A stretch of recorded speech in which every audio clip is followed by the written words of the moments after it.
오늘은 이 무늬만 크리스천이라는 제목을 가지고 디모데후서 3장 1절에서 5절 말씀을 읽고 함께 말씀을 나누겠습니다. 너는 이것을 알라. 말세에 고통하는 때가 이르러 사람들이 자기를 사랑하며 돈을 사랑하며 자랑하며 교만하며 비방하며 부모를 거역하며 감사하지 아니하며 거룩하지 아니하며 무정하며 원통함을 풀지 아니하며 모함하며 절제하지 못하며 사나우며 선한 것을 좋아하지 아니하며 배신하며 조급하며 자만하며 쾌락을 사랑하기를 하나님 사랑하는 것보다 더하며 경건의 모양은 있으나 경건의 능력은 부인하니 이 같은 자들에게서 내가 돌아서라. 아멘. 오늘 제목이 무늬만 크리스천인데요, 제목을 딱 떠올렸을 때 생각났던 예화가 있습니다. 어떤 선교사님이 아주 무더운 선교지에 갔다가 콜라를 먹고 싶더래요. 보니까 콜라를 팔고 있는데 콜라가 냉장고에 있는 것도 아니고 그냥 상온에 그냥 떡 놓여 있더래요. 그래도 콜라 한번 먹고 싶은 마음에 콜라를 샀답니다. 딱 샀는데 보니까 병은 분명히 콜라병인데 뚜껑은 사이다 뚜껑이고, 뚜껑을 따고 마셔봤더니 그 내용물은 환타라는 거예요.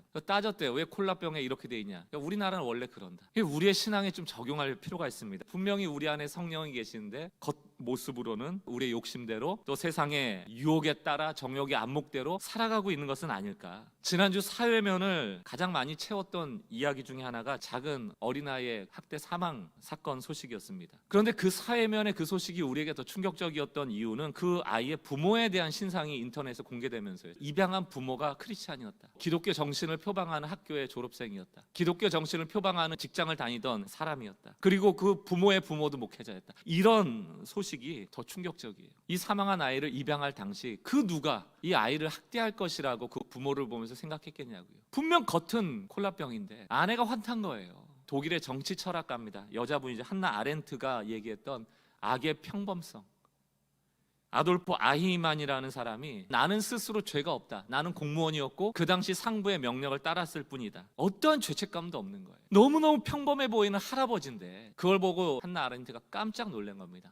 악은 평범한 사람으로부터 나오는 것이구나. 내가 목사고 권사고 장로고 30년 신앙생활 한 것이, 또 교회에서 수많은 봉사를 한 것이 과연 내가 괴물로 드러나는 것을 막아줄 수 있는가? 아닐 수 있다라는 것을 늘 기억하고 경계해야 되는 것입니다. 폴 트립이라는 분이 복음 묵상이라는 책에서 이렇게 썼더라고요. 제가 한번 읽어볼게요. 우리는 하나님의 자비는 찬미하지만 아이들이 집안을 어질러 놓으면 고함부터 지른다. 우리는 놀라운 은혜를 노래하지만 아내나 남편이 나를 기분 나쁘게 만들면 침묵으로 응징한다. 우리는 하나님의 사랑을 찬양하지만 친구가 잠시 내게 불성실했다는 이유로 우정을 내팽개친다. 우리는 사함받은 것에 감사하지만 고통당하는 사람을 보면 그 사람이 그릇된 판단을 했기에 결과적으로 그런 일을 당해도 싸다고 생각한다. 이게 무슨 얘기예요? 겉으로는 교회 다니고 신앙인이라는 모습을 하고 있지만 그 안에는 늘 분노가 나오고 응징이 나오고 배반이 나오고 정죄가 나오고 있다는 겁니다. 오늘 저는 무늬만 그리스도인인 우리들이 우리 스스로가 좀 극복되어지고 그것을 극복하기 위한 대가지불을 결단하는 날이 되어지기를 주의 이름으로 축원합니다.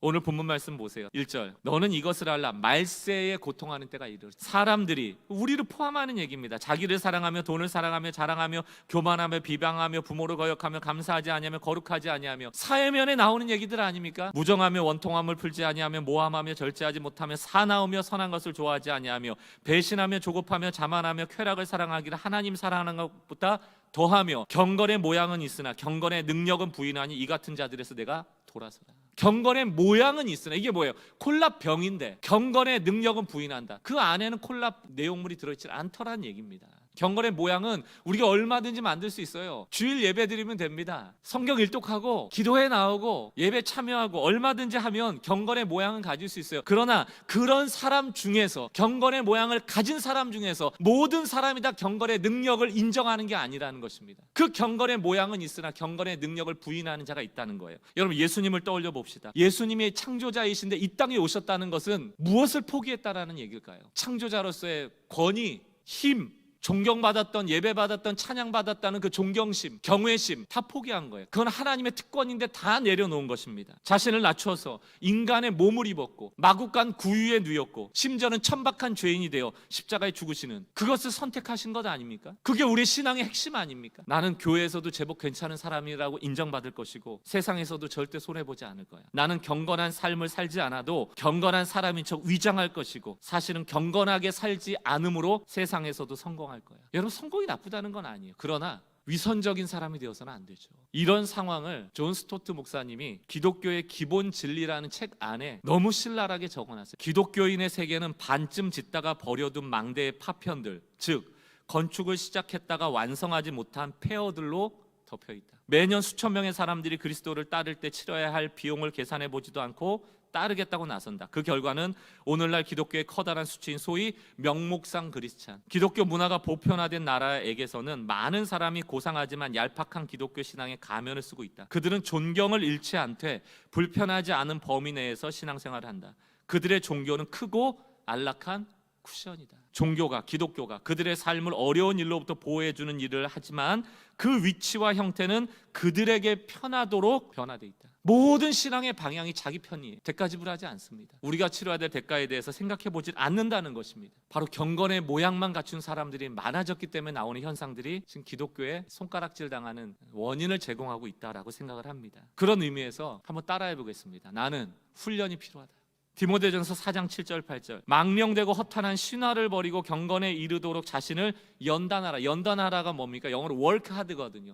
열심히 훈련하라는 거예요. 그냥 하면 안 돼요. 열심히 해야 된다는 거예요. 8절, 육체의 연단은 약간의 유익이 있으나 경건은 범사에 유익하니 금생과 내생의 약속이 있느니라. 성공해야 된다, 돈을 벌어야 된다 하면 눈코 뜰 데 없이 새벽부터 일어나서 밤까지 돈 벌기 위해서 애를 쓰는 삶을 살잖아요. 그렇다면 우리가 우리 스스로에게 물어봅시다. 과연 우리는 우리의 영혼을 위해서, 하나님의 자녀다워지기 위해서 우리는 얼마만큼의 시간과 노력을 들이고 있는가? 혹시 우리가 시간과 노력은 좀 덜 들이면서 더 많은 효과를 기대하는 신앙의 묘수들 찾고 계신 것 아니에요? 30일 만에 영어 회화, 이 책만 보시면 30일 만에 영어를 할 수 있습니다. 영어가 되던가요? 없어요. 외국어 배우려면 노력에 대한 시간, 절대 시간을 투여를 해야 됩니다. 30일 만에 외국어가 늘지 않는 것처럼 신앙도 반짝해서는 안 돼요. 효율이라는 게 없습니다. 저는 오늘 시편 61편에서 63편을 가지고 이 경건의 훈련을 해야 되는 이 원리를 두 가지만 좀 말씀을 드리려고 합니다. 첫 번째는 상대방 말고요, 문제 말고요, 나에게 주목하세요. 나에게. 우리는 문제가 생기면요, 그 원인 제공자에게 늘 탓을 합니다. 다윗의 경우에도 만약에 우리라면 압살롬이 감히 나를 배반해? 압살롬 때문에 지금 이 어려움이 생긴 거야. 압살롬 때문에 내가 쫓겨난 거야.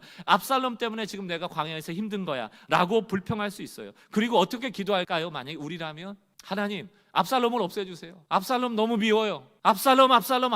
기도를 보면 압살롬을 묵상하고 있는 거예요. 문제를 묵상하고 있는 거예요. 그래서 기도가 끝나고 나면 그 문제가 더 커져 있어요. 차라리 기도를 안 하니만 못할 때가 많아요. 다윗은 달라요. 다윗은 압살롬에게 집중하지 않아요. 압살롬이라는 이름이 한 단어라도 나옵니까? 그 위기의 순간에 내가 어떤 존재인가를 곱씹습니다. 압살롬에게 쌓여있는 상황을 보는 것이 아니에요. 시편 61편 2절, 내 마음이 약해질 때 땅끝으로부터, 땅끝이라는 건 벼랑 끝이라고 얘기할 수 있습니다. 주께 부르짖으오니 나보다 높은 바에서 나를 인도하소서. 나에게는 나의 부르짖음을 들으시는 하나님이 계시구나. 나는 하나님이 기도 들으시는 존재다. 또 뭐라고 되어 있어요? 나보다 높은 바위로 나를 인도하소서. 3절, 주는 나의 피난처시요 원수를 피하는 견고한 망대이십니다. 내가 적군이 올까 봐 두려워할 때마다 하나님께서 지켜주시는 거예요. 나는 하나님이 지키시는 존재구나. 4절, 내가 영원히 주의 장막에 머물면 내가 주의 날개 아래로 피하리다. 나는 하나님의 집에 있구나. 압살롬이 나를 공격할지라도 나의 부르짖음을 듣는 하나님이 계시는구나. 나의 망대가 되신 하나님이 계시는구나. 나는 하나님의 집에서 하나님의 보호를 받고 있구나. 나에 대한 인식이에요. 사랑하는 성도 여러분, 여러분 지금 문제 가운데 있을 때 지금 문제를 묵상하고 계시는 것 아니에요? 여러분을 미워하는 그 대상을 묵상하고 있는 것 아닙니까? 괴물을 상대하다가 여러분이 지금 괴물로 변신하고 있는 건 아니에요? 그때 그럼에도 불구하고 여전히 나를 지키고 보호하시고 사랑하시며 나를 날개 품에 안아주시는 하나님이 계시다라는 것, 내가 그런 존재라는 것, 내가 사랑받는 존재라는 것을 기억하셔야 되는 것입니다. 참된 경건을 위한 두 가지 원리 중에 두 번째는요, 하나님만 바라보라는 거예요. 여러분들 이거 너무 잘 아시죠? 우리의 문제는 뭐냐? 이것을 안다고 여기고 하나님도 바라보면서 마치 내가 하나님만 바라보고 있는 것처럼 오해한다는 것이죠. 오늘 시편에서 말하고 있는 것은 남는 시간들이고 남는 계획 중에 하나에 하나님을 끼워 넣고 남는 물질들이고 남는 여력으로 신앙생활을 하라는 게 아닙니다. 하나님만 바라보라는 거예요. Only. 경건의 모양만 갖춘 사람은 하나님도 바라보는 것이고요. 경건의 능력을 인정하는 자는 하나님만 바라보는 것이죠. 여러 가지 방법도 쓰고 기도도 하고 하는 것이 아니고, 기도만이 유일한 대안이라고 여길 때 바로 기도의 능력이 나타나는 것 아니에요. 왜? 하나님 기뻐하시는 일이니까. 그러므로 시편 62편으로 넘어와 보면 1절 7절, 나의 영혼이 잠잠히 하나님만 바라며 나의 구원이 그에게서만 나오는도다, 이 얘기죠. 7절, 나의 영혼아 잠잠히 하나님만 바라며 나의 소망이 그에게서만 나오는도다. 이 고난의 시간은 반드시 지나갈 것이고 유일하신 하나님만이 나를 구출해 내실 것이고 또 미래의 소망을 허락하실 것이다. 사랑하는 성도 여러분, 이거는 오늘의 고난을 넘어가는 비법과 같은 것이 아니고 우리가 일평생 가져야 될 경건의 훈련입니다. 내가 사랑받는 존재라는 걸 놓치지 마세요.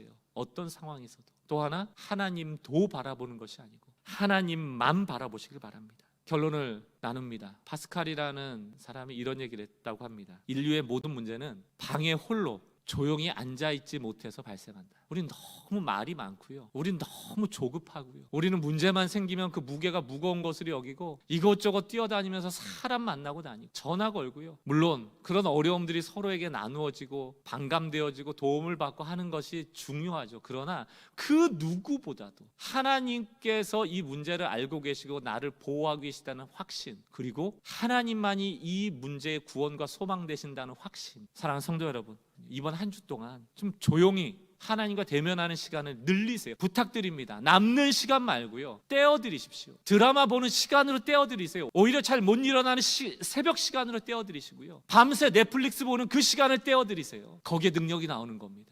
이번 한 주간 이 경건의 훈련을 통하여서 더 이상 무늬만, 이름만, 명목상 크리스찬이 아니고 하나님을 좀 기쁘시게 해드리는 그런 성도의 삶으로 나가 제2, 제3의 괴물들이 크리스찬 가운데 나오지 않도록 성령의 지배를 받으며 살아가는 우리 모든 성도님들 되시기를 정말 주의 이름으로 간절히 축원합니다.